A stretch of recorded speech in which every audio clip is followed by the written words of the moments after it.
Agora aqui a gente vai ver ó, algumas aplicações mais concretas da lei de Gauss, tá?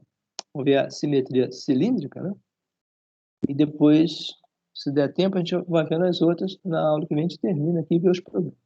A simetria cilíndrica, a simetria sempre você tem que ver o tipo de carga que está envolvido e ver qual é o gaussiano aproximado, tá? Então, aqui no caso é um fio, supostamente um fio plástico, né? Em que as cargas induzidas positivas fiquem uniformemente distribuídas, tá? Então, dentro do fio.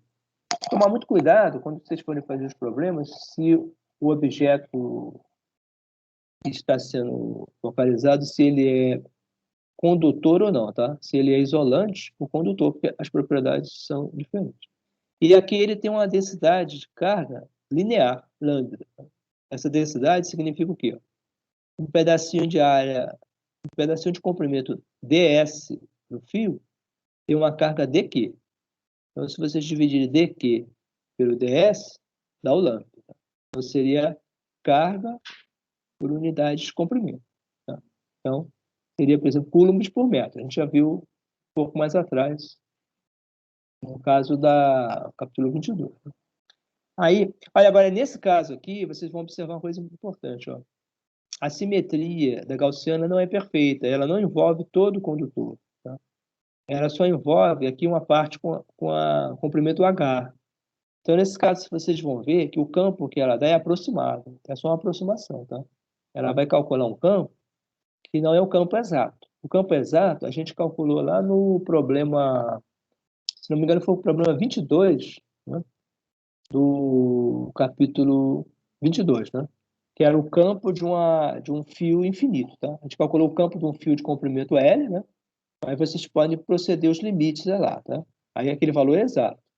Agora, a lei de Gauss, nesse caso, não dá o valor exato, ela dá um valor idealizado. Tá? Como se o fio, por exemplo, terminasse aqui e não tivesse a extensão, tá? Então, a lei de Gauss tem essas limitações. Quando a simetria não é correta, ela não dá um valor exato. Ela só dá um valor exato no caso colombiano, que é perfeito, tá? Agora, em outros casos, ela vai dando aproximações. Só que as aproximações dela são bem fáceis de obter, por isso que ela é sempre usada, tá?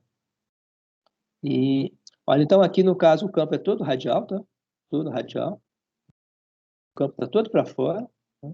E atravessa a superfície lateral do cilindro. Tá? Você veja que ele é bem diferente desse caso aqui que a gente já viu anterior. Aqui. Ah, não, está na outra página. Né? Na outra página, na outra parte, em que o campo era paralelo. Tá? Quando o campo era paralelo, aliás, esse caso aqui parecido, deixa eu ver aqui. Esse aqui. Ó, quando o campo é paralelo, só a tampa da frente e, eventualmente, se tiver outra aqui, a tampa de trás, contribui. Tá? O corpo, a superfície lateral, nesse caso, não contribui. Agora, aqui é o contrário. Aqui as tampas ó, é que não vão contribuir, porque o campo está todo na direção radial, todo nessa direção para longe do fio. Tá? Então, as tampas não contribuem. Quem contribui ó, é só a lateral. Tá? Só a lateral do, do cilindro. Tá? Ó, então, aqui vocês fazem o cálculo tradicional. Ó, fluxo é A cosseno, tá? Então, ele vai ser, ó, o cosseno vale 1, cosseno o θ igual a zero, né? Esse caso aqui, ó, a normal está para fora, o campo também está para fora, e cosseno vale 1. Agora, aqui a gente vai limitar ó, essa aproximação, ó, só uma extensão Hzinho. Tá? O fio é infinito, mas a gente só vai considerar um pedaço Hzinho. Tá? A carga envolvida nesse pedaço Hzinho vai ser a densidade, que é carga por metro, né? Vezes essa distância. Então, lambda H é a carga total envolvida, ó, daqui até embaixo, tá? A carga que está contida dentro do cilindro. Tá? Ó, então, o que vai acontecer aqui? O fluxo vai ser o campo vezes a área de superfície do cilindro. A área de superfície do cilindro é 2πr, que é o perímetro, né? Perímetro do cilindro, perímetro da tampa, vezes o H, tá? Então, da área desse corpo aqui externo do cilindro, tá? Que é uma área conheci. Ó, então, essa parte aqui, ó, E vezes 2πr, né? Cosseno da 1, né? E a carga envolvida é simplesmente ó, lambda H, tá? Como eu já tinha dito. Lambda é a densidade, vezes H a extensão do cilindro, né? Então deu lambda H. Então, colocando tudo junto aqui, ó, fluxo vezes ε0, lambda H. E tira o valor do campo. Então, você obtém ó, lambda sobre 2πy0r. Tá? Então, esse valor, como eu já tinha dito, ele não é um valor exato, tá? Ele é aproximado. Se vocês voltarem lá no problema 22 do capítulo anterior, vocês vão ver que aqui, ó, além desse R0, aparece uma raiz aqui. Ó, tá? Aparece uma raiz do... aparece uma raiz de 1 mais ó, Rzinho sobre aquele Hzão ali. Tá? Então, agora, no limite, vocês pegarem um limite em que o R seja muito grande, né, em relação o raio que vocês estão observando seja muito grande em relação a Hzinho, aí ele dá um valor aproximadamente correto, tá?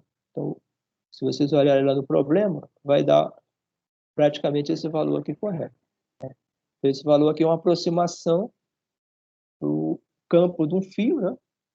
Se você considerar que a gaussiana é grande o suficiente para conter o fio inteiro, tá? Então, vocês vejam que tem uma certa limitação da simetria, tá? Agora, esse resultado também é importante, em particular em condutores que a gente chama de cabo coaxial. Esses cabos que levam, por exemplo, sinal de TV a cabo para vocês, ou sinal de televisão, eles são feitos com 2 condutores na forma cilíndrica. Depois ele vai aparecer mais adiante lá no exemplo. Tá? Vou correr aqui que a aula está... Agora, aqui tem uma discussãozinha sobre um efeitozinho, que se pode usar o campo de um fio, tá? Esse eu não fui mais adiante porque não tem nada de interessante, mas só mostra aqui que essa moça aqui estava num parque nacional de Sequoia e ela achou bacana porque o cabelo dela estava todo assim levantado, né? Aí tirou a foto dela, né? Achou bacana. Mas aí tem essa nuvem em cima aqui, tinha uma nuvem totalmente negativa em cima dela e o cabelo dela estava arrepiado porque a nuvem negativa repeliu os elétrons para a Terra e o corpo dela ficou positivo, tá? E ela estava quase na iminência de sofrer uma descarga aqui, ó, chamada descarga para cima. Quando a nuvem joga aqui, ó, o campo está positivo para baixo e a nuvem joga uma descarga de elétrons para neutralizar. Né? Então ela poderia ter sido aqui fulminada por um raio. Né? Parece que o raio caiu depois, tá? Um tempo depois onde ela estava. Né? Ela estava numa montanha aqui, ó, um parque de observação, a plataforma de observação, nesse parque aqui, e tinha uma nuvem bem grandona, assim, toda eletrizada negativamente, tá? E o cabelo dela ficou assim, porque ela ficou com carga positiva, tá? Então, o raio caiu depois, né? Mas, felizmente, né? Não houve, não houve dano, tá? Então, mais esse pedacinho aqui, se dá tempo. Só esse pedacinho aqui e a gente encerra.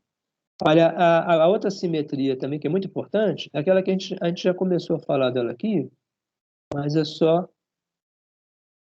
uma generalização, tá? Aqui no caso é de uma áreazinha diferencial, tá? Agora, se a placa for constante, uniforme, a gente chama de simetria planar, tá? Ou seja, a simetria de um plano. A área plana, ela é uma placa, por exemplo, uma placa plana, né? Em que tem a carga positiva, ou melhor, uniformemente carregada, né? Pode ser positivo ou negativo, tá?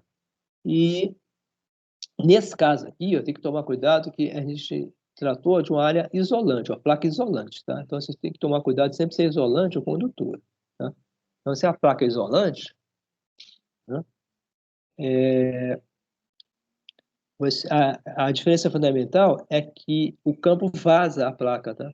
Ele não é como metal, não tem aquela propriedade do campo ser zero dentro do metal, tá? A placa isolante permite que o campo tenha direção para a direita, por exemplo, e para a esquerda, tá? Então, ela tem duas tampas, tá? Duas tampas úteis, né? Placa isolante, o campo pode estar tanto para a direita quanto para a esquerda. Então, nesse caso, se vocês colocarem o cilindrozinho, como a gente fez no exemplo anterior, ele vai ter, ó, a tampa da direita, o campo está para fora e a normal também. A tampa da esquerda acontece a mesma coisa, tá? E o corpo não contribui. Nesse caso, o corpo, o lateral do cilindro, é paralelo às linhas, o fluxo é zero. Então, calculando essas duas coisas, tem dois fluxos, ó. É A, tá? Então, fazendo essa continha aqui, é a mesma coisa de sempre. Tem esse resultado importante, ó. O campo de placas isolantes, ó, é sigma sobre 2ε0, tá? Então, depois vocês têm que distribuir do metal, que é sigma sobre ε0, tá? Ó, duas placas condutoras, também, cada uma delas vai ter um campo, aqui vocês tomam cuidado, ó. Vai ter um campo, ó, sigma sobre ε0. Cada face aqui no metal é separada da outra, tá? Então, não é a mesma situação aqui do isolante, ó, que é uma face só, e vaza o campo. Tá? No metal, não. Se você tiver uma densidade, cada face do metal fica com metade da densidade, porque é a situação em que ocorre a menor repulsão entre elas. Tá? Então, fica uma metade para a direita, a metade para a esquerda. Tá? Tanto faz se for positivo quanto negativo. Quando vocês colocarem as duas paralelas, isso aqui depois vai ser mais tarde, vai ser importante, que vai formar um capacitor, tá? Ocorre um rearranjo de cargas, e a densidade que estava do lado de fora passa para o lado de dentro, as duas, e dobra de valor. Ó. Então, do lado de fora não tem mais cargas, do lado de dentro a densidade dobra, que as positivas se atraem pelas negativas, né? E o campo é intenso entre a região. Tá? Então, se diz aqui, ó, que o campo vai ser como naquele exemplo que a gente já tinha visto mais anterior, ele vai ser simplesmente, se vocês fizerem de novo a gaussiana, um pedacinho desse, ele vai ser a densidade total, que é 2 vezes a densidade de uma placa isolada, tá? Sobre ε0. E essa densidade 2 vezes a gente chama simplesmente de densidade da placa sigma. Tá? Então, volta àquela mesma situação que a gente já tinha definido aqui. Essa situação aqui, tá vendo aqui? Tá? Só que nesse caso era de uma partezinha diferencial do metal, uma partezinha pequenininha. Agora aqui não, aqui a gente pega a placa inteira, tá? Então isolante é metade, 2 vezes, condutora dá simplesmente sigma sobre ε0, tá? Depois a gente vai ver mais adiante, né, as aplicações, né? Então, deixa para a aula que vem. Agora é o seguinte, ó, duas placas não condutoras, ó, não tem esse efeito aqui, tá? Só como comentário final. Se as placas forem isolantes, essa propriedade não ocorre. Isso ocorre no metal, tá? Ó, então tem esse exemplozinho aqui que ele faz as continhas. Ó. Se as duas placas forem isolantes, por exemplo, plástico, né? Aí tem aqui os valores, ó, densidade da placa positiva e a densidade da negativa diferentes, tá? Os campos, né? Positivo para fora, negativo para dentro. Né? E o que vai acontecer aqui? Ó? Se eu colocar as duas em paralelo, os campos simplesmente, ó, a parte positiva vai ter para fora, parte negativa para dentro. Né?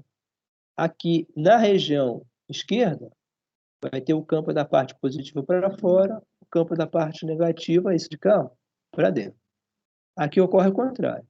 Campo da parte positiva, esse de cá, para fora, campo da carga negativa para dentro. Tá?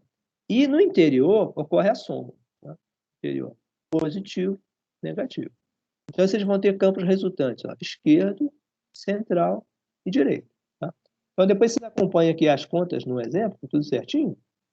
O campo mais, ó, é dado pela densidade, tem um valor aqui, 10 a quinta newton. Campo menos, também outro valor. Agora os campos esquerdos, o campo esquerdo é só diminuir os módulos. O campo, o campo da direita vai ter o mesmo módulo e sinal contrário. Tá? Então, não precisa nem calcular. Tá?